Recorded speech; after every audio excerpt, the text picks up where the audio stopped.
How's it going, everybody? Welcome to Talking Movies with Blaine Childress. Today on this episode, well, the first episode, I'm here with Blake Childress, or he's better known as Thatonefilmmaker on YouTube. How's it going, everyone? How's your day, Blake? It's been pretty okay, mediocre for the most part. Mediocre? A lot of boring stuff, you know, doing the whole COVID thing. Yeah, that's true.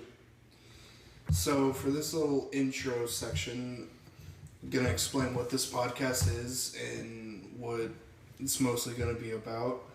So this podcast, as the title entails, is going to be a movie podcast. We're going to be mostly talking about movies, TV shows, and stuff like that. First is going to be movie news, like movie and TV show like news. About like new releases or maybe some rumors and stuff like that. Rumors. And then we're gonna be doing two reviews for each episode. First one's gonna be a new release, either a new movie that just released in theaters, or maybe a movie that just released like on streaming services and stuff like that. And then the second review. Shut up. And then the second review is gonna be a classic movie or a movie that just released, or not just released, that released before. Just released. That just released. It's a new movie that's already. It's an old movie that just released. It's an old movie of our choosing that we're gonna reflect upon. And the whole purpose of this podcast is to give people who are stuck in, in quarantine, give them something to watch. Give our recommendations and give stuff our we own think thoughts. they should watch. Yeah, give our own recommendations and thoughts. And with each podcast, I'm going to have a new guest. Sometimes it might be Blake, sometimes it might be somebody else that are, and each guest is going to be really into movies. It's not just going to be like just some random guy. No, you should get some random guy. Some random Joe. I like to hear some average Joe just talk about his favorite movie. Oh, I like the Battleship movie. It's pretty good. Just go out the street. Joe Schmo on the street. Get in my house right now and record this podcast. Get in right now. You have a gun on him. Get in here now, please. But yeah, so we're going to get into the first part of this podcast, which is movie news. Woo! Yeah, the best part. So let's go on. Lay it on me right now. Huh? Lay it on me right now. I am. So I'm going on Collider, and I'm just going to go through some different headlines and see which one piques our interest. They said pizza. Pizza. That pizza interest. We start talking about pizza news. Pizza news. New type of pepperoni. So on September 12th, 2020, says that crap. It just went away. Wow, you're such a professional. Doom Patrol renewed for season 3 exclusively on HBO Max. Wow, it's okay. Did you ever watch Doom Patrol? No, I have been planning on watching it since I've heard that it's pretty good. The only thing that I find to be very, very ironic and funny is how DC had this concept of a streaming service, and it was like, Did you download it? No, I remember you downloaded it. Yeah, I did, and I was interested in it for a little bit because I was like, you know what, I want to actually check out these DC shows. Yeah. And then did it fall apart? Did it fail? Because now all of their stuff is just put on HBO Max. Yeah. I guess because I still have the app on my phone, and I go on it sometimes, and it's basically the app. It's DC Universe. So basically, it has some DC movies, some DC shows, and it also has comics. You can download comics too, which is weird. But yeah, I watched the Teen Titans show. I saw the first season but I didn't watch any other seasons, and I didn't really get into Doom Patrol. But I don't know. I mean, if it's renewed for season 3, then obviously it's good. So yeah, a few friends of mine said that it was pretty good, so I might watch. It's just stuff is so busy right now. It's hard for me to get into TV. True. What's next on the news agenda? News agenda. Why Candyman is delayed to 2021. Wait, it was? Director Nia DeCote. I mean, I guess. Wow. Well, let me read a little bit more. It's probably on Friday. It was announced Universal Pictures was pushing back the release date on director Nia DaCosta's Candyman update. An official release date has yet to be locked in, but we do know the movie will now be released in 2021. This is the third time Candyman's release date has been delayed, following a push from September 25th to October 16th. By Saturday morning, DaCosta followed up this news with an official and very enlightening statement on the decision to push back the release date of this highly anticipated spiritual sequel. Sequel? Spiritual. It's called Candyman. Why is it not... do they not want to say remake or reboot? I guess. A spiritual sequel. It has a ghost in it. I mean, to be honest, watching those trailers, I think it actually looks pretty cool. I mean, I don't know, because I mean, like, I recently watched the first Candyman movie, and it's a really good movie. Is the same guy playing Candyman from the originals? Which I'm happy about, since he's literally the only person that can play that character. True. He even admitted that, like, when he dies, nobody's gonna remember him for anything else apart from Candyman, and he said he's okay with that. I mean, he was the creepy guy from the Final Destination movies. Yeah, but like that and Candyman is like all people know him from. Yeah. So I don't know him from anything. I don't good even old know Tony Todd. But I mean, as for it getting delayed, I mean, I'm not really that surprised. It's COVID season. Everything's pretty much getting ruined. But I mean, as for the movie itself, I mean, I'm interested, I guess. Yeah. I'm just hoping that it'll be similar to the original movie, and where, like, if you go under the subtext and you go into the subtle details, you can tell that there is a really good story about racial inequality being told through it. But I just don't want this new movie to be very unsubtle, very blatant with what it's telling you. Yeah, definitely. Nomadland. Is that the Ridley Scott new thing? What's it called? Nomadland. Nomadland? Yeah, review. A gorgeous elegy for life after the American dream. No, I don't think. I think the Toronto International Film Festival. I think the Ridley Scott series is called Raised by Wolves. Oh, that's right. It's Raised by Wolves. Sorry, I thought this was the... What's it called? It's called Nomadland? Nomadland. Oh, I thought you were saying no and then Madland. No, you mean Nomadland. Yeah. Oh, okay. I've never heard of it. Me neither. Well, good for them. Yeah. Good for them. Good for them. Good for whoever that is. That's just the best way of admitting we don't know anything about it. Good for them.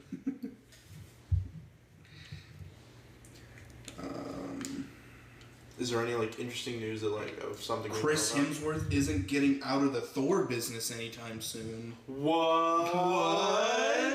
Oh my God! Chris Hemsworth isn't going to be Thor no more.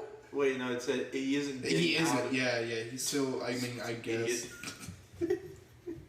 He's getting out of it. I'm kind of dumb. Okay, it says here, it's damn fun to watch Chris Hemsworth play Thor throughout the MCU. We've seen him sharpen the Norse god of thunder into ramble-rousing comedy in Thor Ragnarok, and beautifully nuanced tragic comedy in Avengers Endgame. Hemsworth is returning to the hammer with the upcoming Thor Love and Thunder, with returning Ragnarok director Taika Waititi and returning OG co-star Natalie Portman. But what's next for the actor after this title? Will he, like Robert Downey Jr. and Chris Evans before hang up the Marvel superhero hat? The answer is heck no. Heck no. That's what it says on here. Good for them. They're just like, heck in an no. interview with Poland's Ellie Man, Hemsworth stated plainly that he is not going into any retirement period, even going so far as to jokingly ask the interviewer, "Are you crazy?" While Hemsworth may have been playing the role since 2011, jeez, that's a long time ago. That's made a lot of money. 9 years ago. Thor himself is far too young for that. He is only 1,500 years old. Is definitely not a film that I say goodbye to this brand.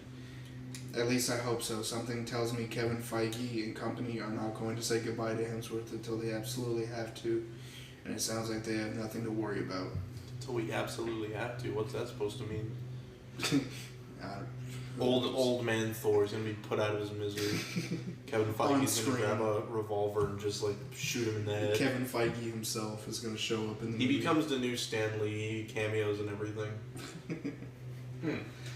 So what are you excited for that new Thor movie? I mean, if it ever gets made. If it ever gets made. I mean, well, the funny thing is with Thor Ragnarok, at first I actually wasn't that much a fan of it, but after like rewatching it a lot and like looking back on the other Thor movies, Thor Ragnarok is a really good movie. You just have to get into Taika's comedy first before you can enjoy Ragnarok.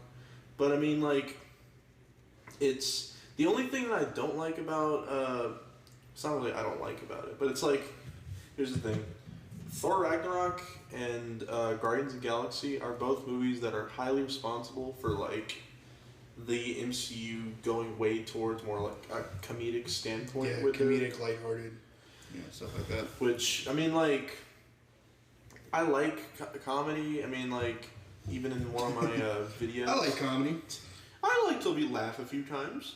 Like, even in one of my new videos, I'm mentioning how, like, I like it when people don't take this, like, superhero market that seriously. Yeah. I like jokes and stuff like that. But, I don't know, I feel like the MCU can only go so far until it just becomes a big joke that we're spending money on. But, I mean, hey, Taika's a really good director, so... Yeah, he really is. is. It to be a pretty good movie. I love all his movies, like What We Do in the Shadows, Jojo Rabbit, Ragnarok, obviously. Ragnarok. I mean, he is making that new Star Wars movie, which I'm not even sure what's... What? He's making a Star Wars movie? Yeah, Disney signed a deal with him to make a Star Wars movie. Really? I don't know what it's supposed to be about, because, I mean, it's not going to be in a saga or anything. Yeah. So I'm assuming it's just going to be one of those Star Wars story movies. It's going to be like, Mandalorian, the movie. What if it's like a comedy that's like in the Star Wars universe, but it has nothing to do with like wars or anything like that? It's just going to It just follows like a robot and he's just like trying to like live life. But it's like a comedy. It's like a rated R comedy. And there's going to be a laugh track in the background as people are getting brutally murdered. Laugh tracks and Wilhelm screams and lasers. As people are just brutally murdered, you just hear ha ha ha ha ha ha. Laugh track. Alright, and we're going to do last film news stories. Alright, guys.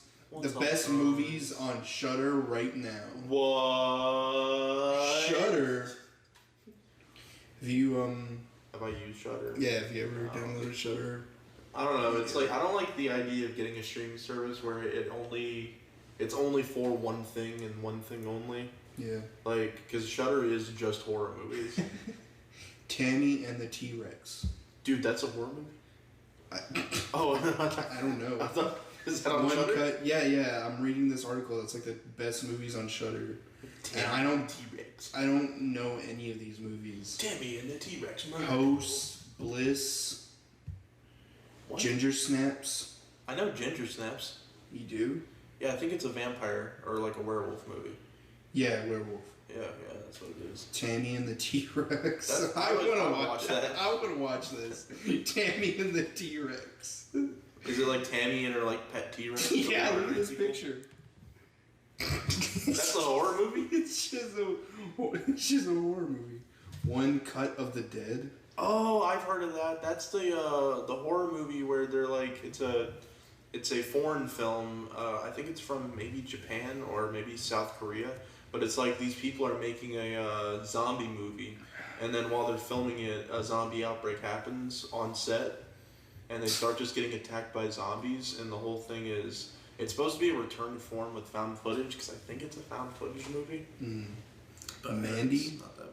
Oh yeah, with Nick Cage. Nicolas Cage. I heard that that's one of his newest movies that's actually good. Which I'm not sure what happens in it, but I heard it's very stylish with its directing, and that he does a good job in it. The Changeling. I've heard of that, but I've never seen it. Okay, I know this one. Bram Stoker's Dracula. The Francis Ford Coppola. The Coppola one, yeah. I guess that's the Headhunter. The Headhunter. Wolf Cop. Wolf Cop. Wolf Cop. That is so much... Forget about RoboCop. I need Wolf Cop. That's so much better. I think I remember Dad is Teen Wolf grows up to be Wolf Cop. I remember Dad was talking to me like a few weeks ago where he was like, I watched this one movie. It was like a werewolf that was a cop. And I was like, what are you talking about? What, did he watch Wolf Cop? I think he did. He watched Wolf Cop, bro. Man, I was tired. Tigers are not afraid. That's a movie. They aren't afraid. That's a movie name? Yeah. Tigers, not afraid. Color Out of Space. Oh yeah, that's the other Nick Cage movie that was made. Nick Cage is just... He's just all for horror now, I guess. Okay, now, here's the thing. I wanted to mention this, but like the new Nick Cage movie that will be made at some point after COVID is done happening, I'm really excited for. Have you heard of it? No. It's called, I think it's called The Immeasurable Weight of Heavy Talent or something. It's a really long name, but literally the movie is about Nick Cage playing Nick Cage. Just himself? He plays himself, and I think the idea is the CIA asks him to... I'm not kidding. It's like, in order to save some girl, I think it's literally like the president's daughter or something, he has to infiltrate a party with like a drug lord by being Nick Cage. And hey guys, like, while it's going Nick on, Cage. while like it's going on, like he's battling his own talent. So there's a lot of like weird imagery of just like shots where it's like two versions of Nick Cage. One is Nick Cage, the actor, and one is like Nick Cage, the character that everyone imagines. And so it's like them two battling it out while he's trying to save some person. I don't know, I'm kind of excited for it. Damn. Night of the Living Dead, classic. Oh, the original movie? Yeah. Everybody. Blood Quantum. Blood Quantum? Yeah. Hell House, LLC. Dude, these all sound pretty good. The Pool. What? The Pool. The Pool. The Pool of Pool. It's just a pool of water. Alright. That's it. It's like, And that's all for this segment of film and TV news. I can't wait to watch the Pool. The Pool and Wolf Cop.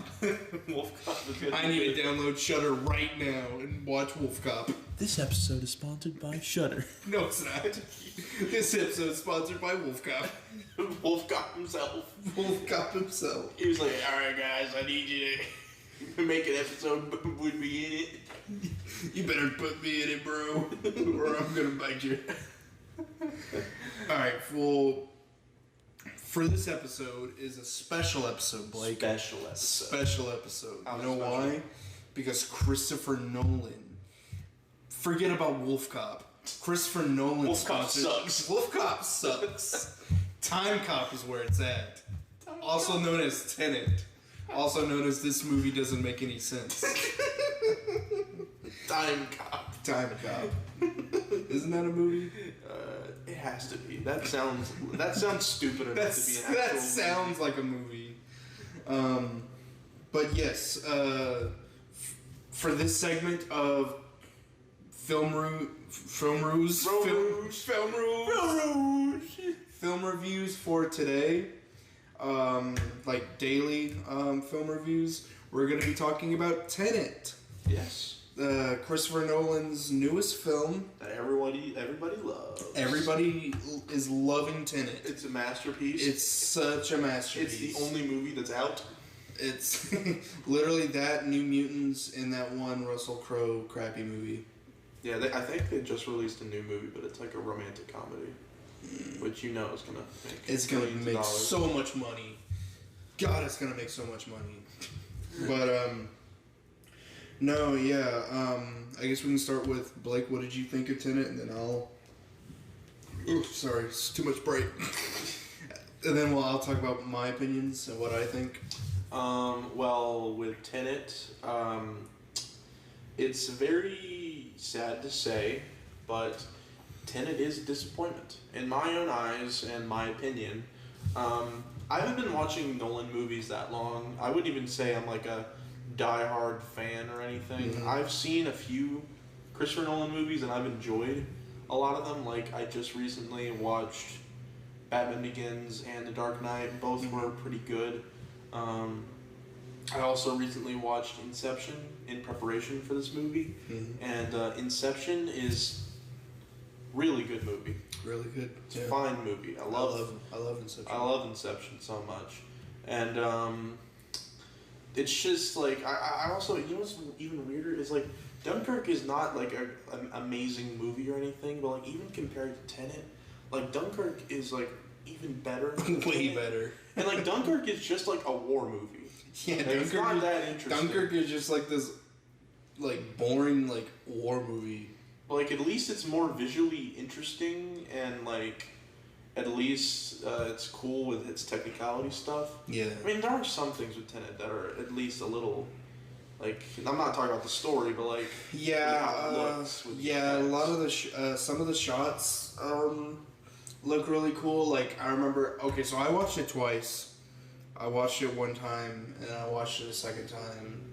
So, and the second time around, I noticed a whole lot more of like the visuals, like that scene where they're on a boat and all the wind turbines are like everywhere and they're out in like in the ocean. You remember that? I think a lot of those shots where you just see like the landscape of like the ocean. Like establishing shots? Yeah, like I love like those are like the only, those are literally like the only shots that like I could like remember and be like, whoa, those look pretty good, like pretty cool. And everything else was sort of just bland and forgettable, and yeah. I mean, the big problem that I have with Tenet, what I find to be very important when it comes to film is characters. Characters and a storyline are the most important aspect of really anything, because if you don't have a storyline, of course your characters have nothing to do. And if you don't even have characters, then why is the audience supposed to even care about what they're watching? Definitely. So, like, if you have characters that you just don't relate to and you don't care about, then yeah, it's a pointless watch and you don't even need to watch it. And the problem with this movie is that Nolan just didn't create any characters. I mean, like, John David Washington's character name is literally just the protagonist. The protagonist. He has no name. It's so cool. He's so mysterious. Like, I get the idea. He's supposed to be like a unnamed CIA agent person. Yeah. But like I remember I talked about it, but it's like even though we take it for granted, a character's name, it allows us to connect with them. Like, we know their name, so we can personally relate with them and connect with them and understand like why they act the way they do. And if we don't even know his name, then how are we supposed to understand him throughout the movie and how he changes? True. And I mean, like, all the other characters, none of them have like full names. Most of them only have like one first name, and that's how they're referenced. Yeah. Like, oh yeah, Robert Pattinson's character, I don't really remember what it was. His name was Neil. Yeah, it was just Neil, and then there was no last name. Yeah. And I mean, yeah, I mean, the big problem is just there's not really any good characters. Yeah. And the storyline. The storyline is just. Yeah, that's just the main problem with the movie. It's just not a good story. The story, the characters, the writing, and yeah, the fact that like it tries to sell us on this concept that it's really complex and you really like need to like wrap your head around, and it seems like every line of dialogue is just explaining it's just exposition towards exposition the idea. Yeah, towards trying to figuring out how this thing that these people are able to do work. Yeah. And I mean, like, even looking back, it's not that hard to understand or explain. That's because it's just not that deep. Like, oh, the basic idea is as we move forward through time, that's not actually. Wasn't that? Yeah. You're talking about how simple it is, and you can't even. No. I was getting Tenet mixed up with another movie. No, okay. So us moving forward through time, that's actually reverse. Mm-hmm. While the actual way to move forward through time is from the future to the past. So whenever you see people doing the backwards stuff, they're actually moving forward through time how it was meant to be explored. And so weird. It looks cool, but again, it just I guess the part where the girl, whatever her name was, when she gets shot, girl character, when she gets shot, and it's like, oh my god, she has a venom in her. We need to put her in the reverse land because it'll reverse the effects of the venom. Like, there's just a lot of really it's just a lot of the heightened intense moments are kind of backfired by how the audience won't understand what's going on, so they won't feel that they should be intense right now because they just are so confused that they don't know how to approach tension with this kind of storyline and stuff like the that. sad part with this movie is I thought this is just one of those things where Nolan was realizing, oh yeah, it's the 10-year anniversary of Inception. People say that's a complicated movie. Maybe I should make another one of those types of movies. And it just felt like one of those things where he's like, okay, I'll just make another one. Yeah. And he made it for he wrote the script in maybe a week or two, and finished the movie Inception in a year. is way better than this. But you know what's the sad part is I researched into the movie. He had this concept for 10 years. Immediately after Inception, he started making this movie. And for 10 years, just for this, it's sad. That's why I feel bad saying oh, this movie sucks. Yeah, because you just put yourself in his shoes. What would happen if we started making a movie and it took us almost a decade to make it, and then it just ends up trash. Here's the thing. Tenet is a very complicated movie, and it's so complicated that it literally sabotages itself from how complicated it is. Yeah. But Inception is not complicated at all. You can understand everything about it, and I remember I was watching this behind-the-scenes thing when I went to go see Inception at our movie theater, and there was some behind-the-scenes things with Christopher Nolan now explaining things about Inception. It was a 10-year anniversary behind-the-scenes featurette. Yeah. And one thing that explained that I found to be really important with Tenet is he mentioned how in Inception he started with this complicated idea, and he said, well, I can't just make this complicated idea and nothing else. I need to make it accessible to normal movie-going viewers. Yeah. And so in order to do that, he created a heist movie, and at the heart of it is Leonardo DiCaprio wanting to be with his family. Yeah. So it's he started with the complex idea of going inside of dreams within dreams, and all that crap. And then he added in the things that people would care about. Mm-hmm. So it's even if you don't understand it, you can still relate to Leonardo DiCaprio. His situation, yeah. And the whole heist thing. You can be dude, I want to see these Because in people. Tenet, we don't know anything about the main character. No, we don't know anything about them or what they want to do. All we know is oh, we're trying to prevent World War III from happening because we're trying to. The bad guy is trying to destroy a formula, and the formula will destroy the world and cause everything to go in reverse forwards and. Yeah. It's nonsense. It's nonsense words and I don't know. And sorry, Sprite. Sorry, Sprite.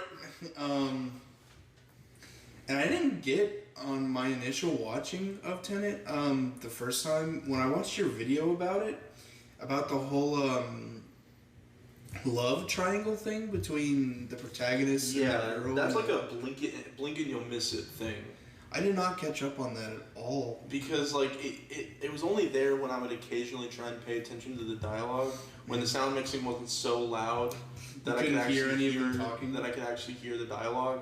But like there's parts in it where like, oh, dude, I can't understand it. It's like there'd be scenes where like Kenneth Branagh's like, oh, you're having sex with my wife or something, and they would mention this sort of love triangle aspect where she doesn't want to be with him anymore. She'd rather be with John David Washington's character.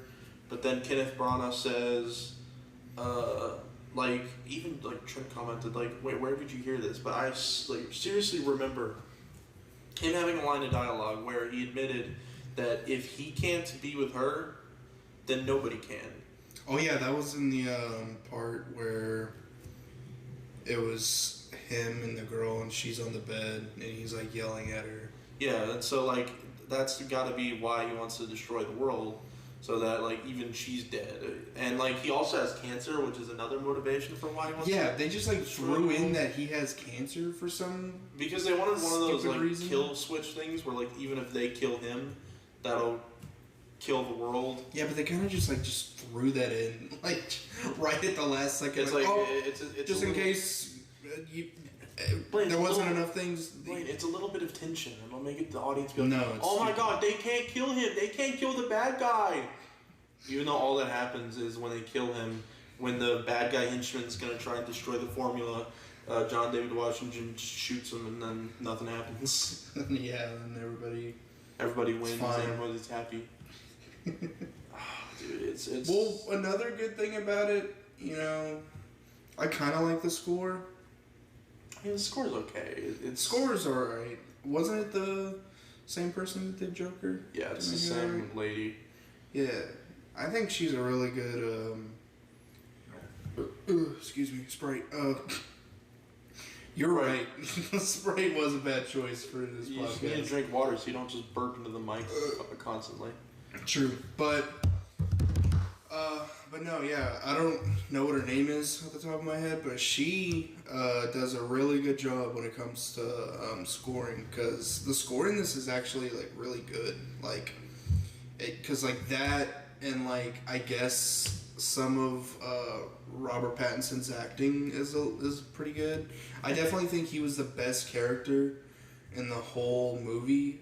Simply because, like, I don't know, I just thought that... He's the only person that seemed like he actually cared about what he was saying. Yeah. And he seemed to where, like, instead of having exposition, he had just, like, actual kind of chemistry with John David Washington. It's just John David Washington had no character, so it's like watching a person talk with a piece of wood. Plank of wood. And then, yeah, the music... and then the music was pretty good. I liked how it kind of took orchestral mixed with like what's it called,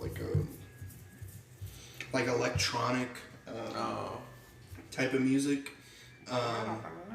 Yeah, and it kind of just mixes together to make this like awesome score. Now, one thing I don't understand, and this is just a small nitpick, but like the song at the end of the credits, I don't know. The Travis Scott song? Why is that in the movie? I think they just got Travis Scott to just do a song for it, and then he's just like, all right, look, we're gonna have this complex movie made by Christopher Nolan, Oscar-winning director. And what song do we get for the last credit? Travis Scott, McDonald's meal man. We need him to make the credit song, and it's like,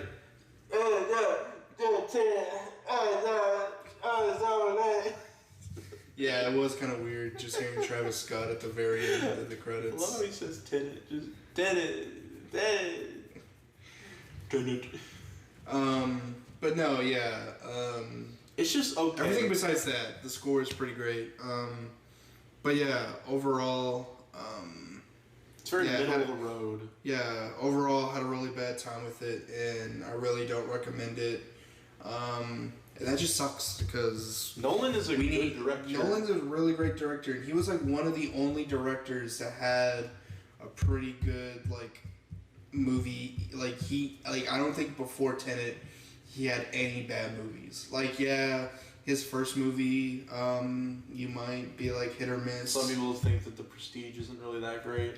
Yeah, I guess some people, but like I don't know, I love The Prestige. You say this is his first just straight up bad movie? Yeah, this is just his first, like, oh my god, I don't think anybody's gonna really like this. And it's weird because besides like maybe like diehard Nolan fans. It's weird because like this movie has split some people down to where like I either hear people say this movie's awful or this movie is like his best work yet. I don't see that weird. at all. It's very weird, like, because I watch reviews from people and they say, like, this is a very good movie. And their explanation is, like, this movie can be so complicated that either you're going to like it or you're going to hate it. You're either going to give it a 0 out of 10 or a 10 I love out of 10. it when I don't get things. Oh my god, Dude, I love it. Look, if we give this movie a bad review, that means that we're admitting that we're stupid. Okay, then we're going to give Tenet a 9.5 out of 10. Yeah, it's definitely a great movie. Great movie. We get that. I'm not stupid. We're not dumb. We're not stupid. We get everything. I'm smart. We are both smart. We get. So we give the movie a perfect 10 out of 10. I take my SAT and I get like the max score possible. Like you liked Tenet, You so like Tenet, you so get it. you're smart. You like Tenet and Rick and Morty, so you're smart. You are the greatest person alive. But no, in all seriousness, no. What would you give Tenet? Probably like a. I forgot what I gave it in my review. I think I would probably give it like a 4.5. 4.5. To be honest, yeah. What did I give it? Didn't I give it a I 3.5? think you gave it like a 3 out of 10. Yeah, I gave it like a 3.5 because the problems with the story and the characters are just so bad that I can't give it much credit. Yeah, I don't ever want to watch it ever again. Yeah, it's I don't know. I always say like when I watch bad movies, like there are some bad movies where it's something that you'd show in a film class. This is one of those ones I would show, admitting like this is something where, you know, don't make your story too complicated and then just show Tenet. Yeah. And also make sure you have an actual written story with written characters. True. But yeah, I'd give it 3.5. Nolan, go back to the drawing board. Make Inception 2. You're so dumb, Nolan. You suck. You suck. Poo. No. Poop. Smart stuff. It's smart person words. Okay, and that's gonna end the New movie review section. And now we're gonna go into the classic movie review. Yes. And for this week, me and Blake talked about it, and this week we're gonna be talking about Rocky IV, the best movie ever made. We talked about a crappy movie. Now we're talking about the greatest movie ever made. Sylvester Stallone is a directing genius. He's a god, a movie god. He has crafted the greatest movie I have ever seen in my life. So it's gonna be a little unfair because I myself have only seen Rocky IV like once. I've seen when I was this like movie religiously. This movie is Blake, on the other hand, This movie is my Bible. Blake has seen this movie multiple times. I love this He can take the reins on this one for talking about this movie. So, Blake, what do you think of Rocky IV? First of all, the plot is amazing. First of all, let me just give you a rundown of the narrative. So the movie is all about Mr. Rocky Balboa, who is fresh off of Rocky III, where he beat Clubber Lang. Weird thing how we're going straight to Rocky IV. Yeah, we're gonna assume that all you know what happens in Rocky 1, 2, and 3. And if you haven't, then you need You suck. Spoiler alert. You suck. Spoiler alert. You need to catch up on your Rocky lore. Because again, this is like Bible Part 4. Bible 4. Bible 1, Bible 2, Bible 3, and Bible 4. But anyway, it's fresh off of Rocky 3, and Rocky just beat Clubber Lang, and reclaimed Mr. T. Yeah, Mr. T, the best actor ever. And he reclaimed his championship title, and basically the movie introduces us to... And are we going to go into spoilers? Well, yeah. I mean, I'm talking about the whole movie. Okay, just in case for anybody. Spoiler alert. Spoilers for Rocky IV. I even said spoilers for Tenet. So. And other, well. This whole thing's about spoilers. Yeah, I guess. So, and we see like where Rocky lives with his family. He has this mansion. He owns a robot. He owns an actual. That's probably. I know a lot of people talk about how like this movie is really funny and talk about how like they love that aspect.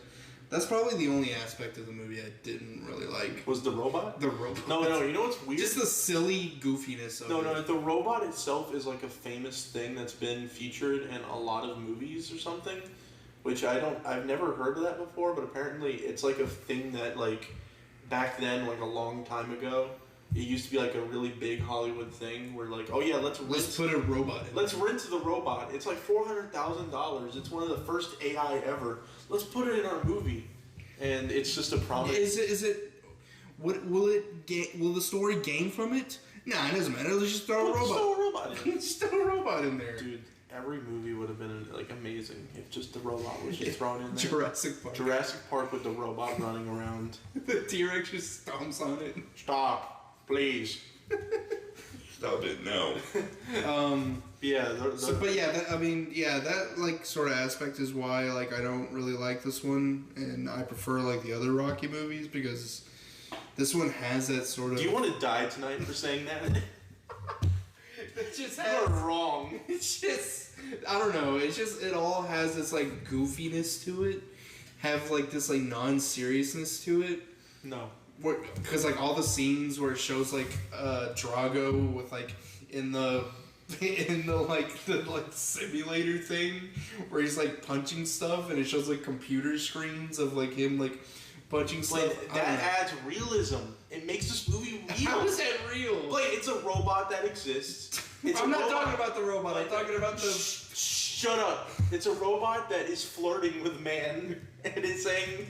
Oh yeah, doesn't the robot like they start having sex? And what's the Polly? Yeah, they start having sex. They're gonna get married. No, they don't. That's not a part. No. They do. There's a weird line that I couldn't tell when Polly said like, "I'm gonna get a wife when I'm in Russia or something," and then the robot just says, "He marries Drago." And then the robot just says, "Bye, honey." It's so weird. See, yeah, that's why I can never like get into. But anyway, let's get off the robot tangent. Yeah. But eventually, we are introduced to Ivan Drago, who is a boxer from heart of the Soviet Union in Moscow, and he's completely different from all the other villains of the Rocky series, because usually all of the Rocky villains, or like the people that Rocky fight, are always pretty much grounded. Like Apollo Creed was just a guy. He was very Mahershala Ali, wait, is that his name? Muhammad Ali, not Mahershala Ali, that's the actor. Mahershala Ali, the actor? Yeah, he was very Mahershala Ali, but no, Muhammad Ali, he's pretty much, he was based really off... Really flashy. Yeah, he was based off... Showmany. Do you mean showmanship? Yeah, he's Showmany. But, and then in Rocky 2, he just fights Apollo Creed again. Mm-hmm. And in Rocky 3, Clubber Lang, while he's a very mean individual... He's basically it's just Mr. T playing Mr. T. Yeah, while he's a mean individual, he's not like a super villain. He is just like a dude that's trained a lot. The whole idea is he's basically Rocky from the first movie. So Rocky is basically facing himself in Rocky 3. Yeah. With 4, this is a straight up super villain. Straight up like a super villain. This is a terrible person that is awful and is doing steroids. And do you think that that sort of attests to the times that America was in? Yes, it's obviously, they didn't want to portray. They didn't want to portray the Russians as equal. Like they made it to where Rocky had everything going against him, and he still wins in the end because it's like, oh, even if Russia has 5 billion nukes and we have 1, we will always win. And I guess you can kind of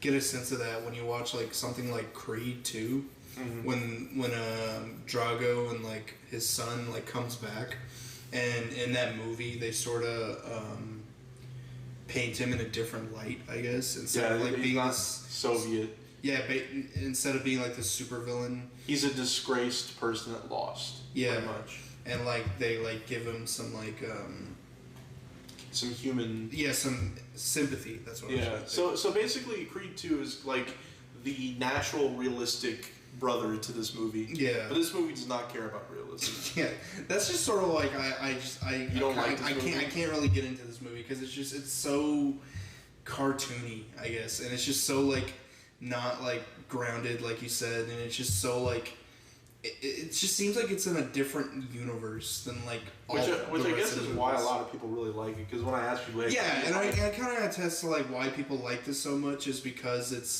is anti-Russian. It's so from that era. It's so like it's a time capsule. It's so like from like 80s America where like everybody hated because the Soviet Union were slowly getting into the Olympics. Yeah. And so Sylvester Stallone wanted to make a movie about that. Yeah. Of like American and Soviet like sports competition and stuff like that.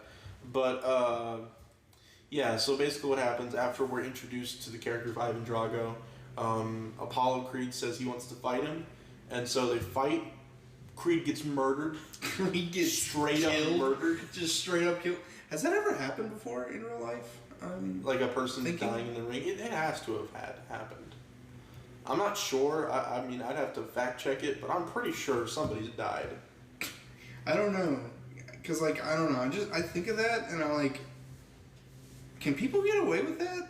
Can people, like, beat somebody to death and just be like, oh, well, I mean... It's sports. It's sports. They just couldn't take it. I mean, maybe. I mean, there'd have to be a lawsuit. But, I mean, like, I guess even without a lawsuit, I guess you can't really be held accountable because he died in sports. I don't know. And that sort of aspect I don't really like either. Like that. Like he gets murdered. He gets killed basically, and nothing bad ever happens. It's a straight up revenge movie. Like there's a scene of Sylvester, or like the moment of Sylvester Stallone just like staring up at Dolph Lundgren, and it's just like they both have really wide eyes, where it's just like you hear this music, where it's like you can tell he wants to kill him right now. But and then eventually Rocky's like, all right, I gotta go beat him. Go beat him. I gotta beat him. This is a fight for me. I gotta beat him. And then we see a montage after he talks with Adrian. And the montage is the greatest part of this movie. Because this movie has so many montages. So many montages. This movie, I would montage 4. Somebody broke it down. I think the movie is 70%. No, I think it's 60% movie, 40% montage. Where like the other movies, it's like 95% movie, 5% montage. That's because like with Rocky 1 and 2, I think they have at most 2 montages, but mainly 1. You always have the one where Rocky's training for a fight, and then that's it. And maybe you'll have a montage during the fight where you see him like punching and stuff, and you know the you know that whole thing. But with this movie, there's it was 4 or 5. That's double. That is double of the other movies. People just want to see their montages. And dude, like their montages were so it was like 10-15 minutes. It literally felt like they were trying to make the movie longer. Like, you know how a lot of those like really short independent movies where it's like a slasher movie, like we gotta extend the runtime. We got a contract. We have to make this a feature length. So they just throw in like just random shots from other things in it. Yeah. Because like all in the montage, it's like sometimes it's just footage from the other Rocky movies, and then it's just footage of like Sylvester Stallone pushing a cart. That's pushing a cart from a grocery store. Hold on, I forgot to mention. But yeah, Rocky says I'm gonna fight him, and eventually he goes to Russia to fight Ivan Drago. And back to that idea of America versus Russia, we see the difference with Rocky and Drago, where Drago is doing exercises on professional equipment and like actual exercise equipment, while Rocky is just like chopping wood and like running through the snow and climbing a mountain. Like an American man. He's like a lumberjack man. And it just constantly throughout the montage, he's just going just like, no! It's just screaming that. And oh, dude, this is the most like sweatiest montage. There's so much sweat. There's so much muscle. There's so much vein. So much testosterone, man. No, like, do you remember like with like the first movie? He had like he had an actual like sweatsuit on. Yeah. And there wasn't much. It was just him like running around. And it's like so simple. It's just like. It's just like watch him climb a mountain. This movie is the most like of the Rocky series. It's the most like, yeah, makes you feel good. It's like it's the and I guess the best way to say it is it's like it's the most exaggerated. It's the most. It's the biggest movie. It's the climax of. That's sort of like why I don't really like it because it's so exaggerated to where it just gets to the point where it's just like, come on, really, like. Are you serious? He's fighting a man on steroids, and he wins. like it gets just way too like out there. Because I mean, the Rocky movies were always like it was always this, and this was slow crawl towards ludicrousy. Yeah, and this was written and directed by Sylvester Stallone, right? Yeah, I don't know if he wrote it on his own, but I do know he directed it. He directed. That's the one thing. Sylvester Stallone himself directed 2, 3, and 4. Those movies were all his own. Mm-hmm. And I don't know, it's very shocking. Yeah. Knowing that, but And have you heard of the things that people are saying that like they want to see the Sylvester Stallone cut? Oh yeah, the director's cut of Rocky IV. I'm very excited for that. Is that actually happening? Yeah, it's actually. Tell me your final thoughts on the movie, and then we'll talk about the cut and like what's all in it and stuff. Okay, but so what's your final thoughts on the movie? I think it's just amazing. It's just like he beats him up, and then everyone or like Rocky gets just like brutally beat up, and then all the people of Russia change. No, it's just everybody in the place starts cheering for him. Which doesn't make any sense. It doesn't make any sense why they would be cheering. Why would for they Rocky. be like, "Oh, American man, good"? Yeah, why would they be cheering for America? If a person that's time, they're like, dude, he's going the distance. Are they just like inspired by his pure spirit? Just by his true, utter like nature. We are inspired by the Americanness. Just convert to. Let's convert to America. Eventually, they all moved to America. No, what's his name? I forgot. It was the leader of Soviet Union at the time. But he's like, all right, guys, we're gonna destroy the Soviet Union. We're gonna tear down the wall, dude. Rocky solved the Cold War. He ended it. The Berlin Wall went down because of him. Sylvester Stallone. He's a hero. He saved America. So what would you give the movie out of 10? Oh man, it's hard because like I love this movie ironically, but I mean yeah, it's just stupid. It's a stupid. That's why I kind of like take it down a little bit more. Stupid movie. I think I'd probably give it like a 6.5 out of 10. Even though I think it's stupid, I still think it's better than Rocky V. That's what everyone says. Definitely. Like those movies are just boring. Yeah, I'd give Rocky IV a solid. I have to give it at least a 7.5. I think my only problem. Definitely way better than Tenet. So if you want to watch a movie, watch Rocky IV. Watch Rocky IV and not watch Tenet. Because like my big problem with it, apart from just being so over the top with itself, which Over the Top isn't that a Special Stallone movie? Oh yeah. Yeah, so it's Over the Top. The movie. But it's my other big problem with it is like I said with the whole montage thing. Like if you cut out all the montages, this movie would only be like an hour and 10 minutes. Like it's seriously. It's so. The movie was so short. Like after realizing I finished it, I was like, oh my god, I've only been here for like 50 minutes. It's just like, it's so... How does it compare to the other Rocky movies for you? Oh, it's not as good. I mean, like, I love Rocky 1. Rocky 1 is an actual good movie. Yeah. I'd say it's probably a masterpiece when it comes to the sports genre. Yeah. Rocky 2, I like that purely just because it's really nice seeing, that character evolve and win finally. Mm-hmm. Which, I mean, like, still, Rocky 1 is great just because he doesn't win, he goes a distance and whatever, but I guess it's just nice seeing him get a happy ending. Yeah. And with Rocky 3 is kind of the predecessor to 4, not only in being the third movie, but being also over the top, but it doesn't go too far. Yeah. Like, it has, let's watch Rocky and Hulk Hogan fight in a boxing/wrestling match. Like that's so crazy, but I mean, like, even then, there's, like, a lot of themes on, like, when you get to a point where you're not good enough. Yeah. When you should quit, when you should get back into it, the whole eye of the tiger kind of thing. There are good ideas in 3, but 4 is just where it goes off the rail. Jumps the shark, basically. Yeah. I'd give it, like I said, 7.5. Yeah, nice.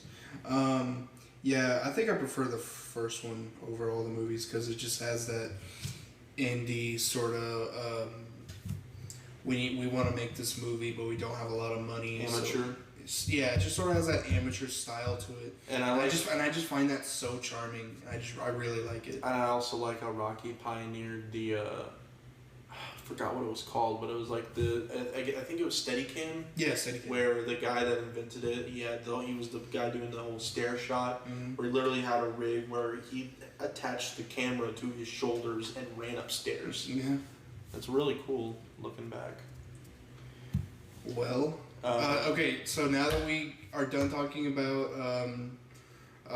what we thought, okay, so tell me about this whole director's cut of Rocky IV. There's not much. Sorry, Zack Snyder fans. There's a new cut in town.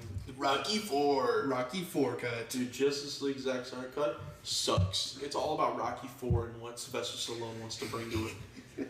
I really don't know how it's supposed to work because I saw like. Okay, have they released like what is going to be different about this one? Is it going to be like the only thing I've seen is Stallone did an Instagram post saying that he was given the opportunity by MGM to get old footage and compile his own director's cut and release it sometime in November. This year? Yeah. And that's really all he said. And he's admitted a few things that he's cutting out, and the only thing that I know he said he's cutting out that's been fairly controversial is the robot. He said he wants to cut it out. He's like, I'm getting rid of the stupid robot. Thank God.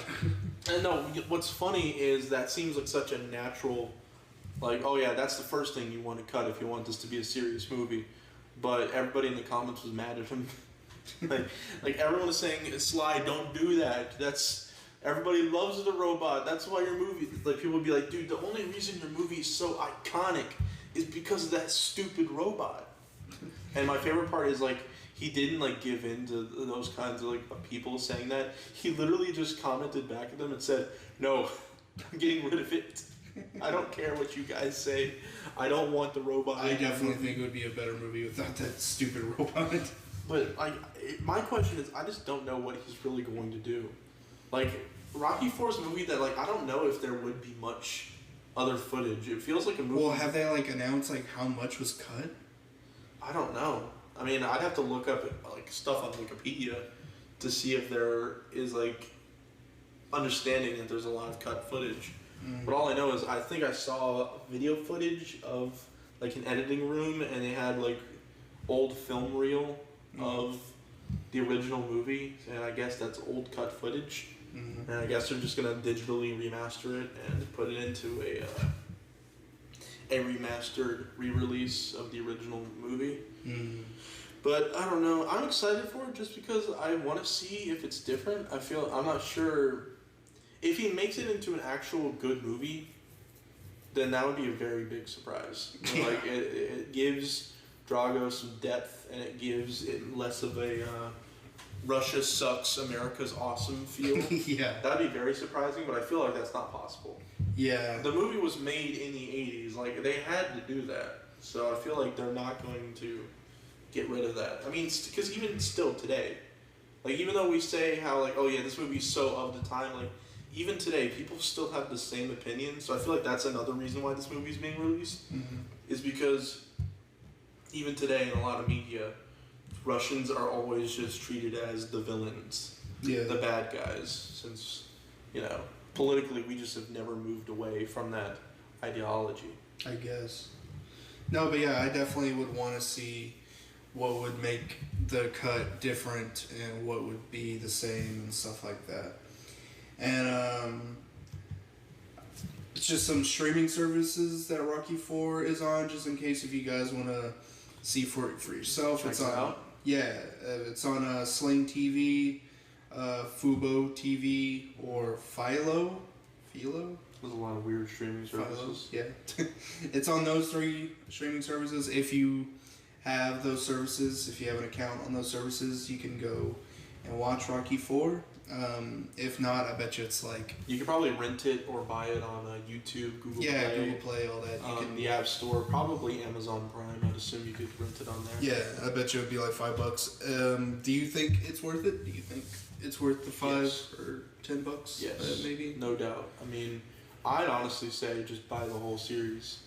Yeah, if you can find a way to buy like the whole series. I think you I would still definitely... have the Blu-ray collection. Yeah, if you could find a way to buy the whole series, I definitely recommend it. I love all those movies. And I hope we can talk more in depth about the other Rocky movies later on in this podcast.